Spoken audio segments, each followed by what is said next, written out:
আমার ছোট্ট একটা মেসেজ আমার সকল ভিউয়ার্সের প্রতি। আমরা কি করতেছি ফেসবুকে, অত্যন্ত হতাশা নিয়ে এই কথাগুলো বলতেছি, একটু মনোযোগ দিয়ে শুনবেন। যারা ফেসবুকে কন্টেন্ট ক্রিয়েট করে, এখানের মধ্যে অনেক মানুষ আছে আমাদের মধ্যবিত্ত শ্রেণীর লোক।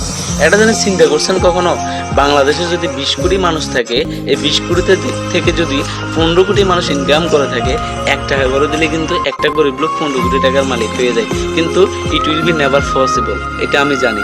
তাহলে এখানে আমাদের করণীয় কি? আমরা যারা ফেসবুকে যারা কন্টেন্ট ক্রিয়েট করে, যারা এই ধরনের লাইফ ক্যারিয়ার গ্রোথিং করতে চাই, আমরা তাদেরকে মোটিভেট করব। কীরকম মোটিভেট করব?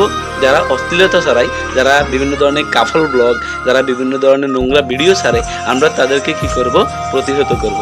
সেটা করে যারা মোটিভেট ভিডিও বানায়, যারা ফেসবুকে ভালোভাবে কাজ করে, তাদেরকে আমরা সাপোর্ট দিব। আপনার একটা লাইক দিতে কিন্তু আপনার এই আঙ্গুল ঘষে যাবে না, আপনি একটা শেয়ার করলে আপনার এই আঙ্গুল ঘষে যাবে না। কিন্তু আমাদের আশেপাশে, আমাদের সমাজে এমন কিছু লোক আছে যারা এই ফেসবুকের মাধ্যমে ক্যারিয়ার করতে চায়। দেখা গেলো একটা লোক অসহায়, একটা লোক প্রতিবন্ধী, একটা লোক মধ্যবিত্ত শ্রেণীর লোক, আমরা তাকে কি করব? শেয়ার করে প্রমোট করে তার লাইফ ক্যারিয়ার গ্রোথিং করে দেব। আপনার একটা লাইকের কারণে একটা লোকের জীবন বদলে যেতে পারে, তাহলে আমরা তাকেই ফলো করব, তাকেই শেয়ার করব।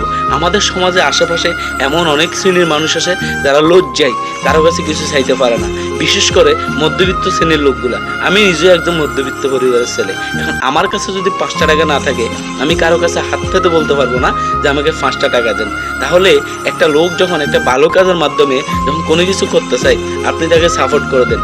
আপনি কিন্তু পকেট থেকে কোনো অর্থ দিচ্ছেন না, আপনি কোনো সম্পদ দিচ্ছেন না। তাহলে আপনি ফেসবুকে যখন টাইম ওয়েস্ট করতেছেন, যখন আপনি ফেসবুক স্ক্রলিং করেন, এই স্ক্রলিং করার পাশাপাশি একটা লাইক, একটা শেয়ার, একটা কমেন্টস করে দেন। আমি আমার কথা বলতেছি না, আপনাদের আশেপাশে, আপনাদের পরিবারের আশেপাশে, আপনাদের সমাজে এমন কিছু লোক আছে যারা এগুলো করতে চায়। আপনারা তাদেরকে প্রমোট করেন, প্রমোট করে তাদের লাইফটু একটু চেঞ্জ করে দেন। মনে রাখবেন, আপনার জন্য যদি কারো উপকার হয়, আরেকদিন এটার প্রতিদিন আপনি অবশ্যই পাবেন।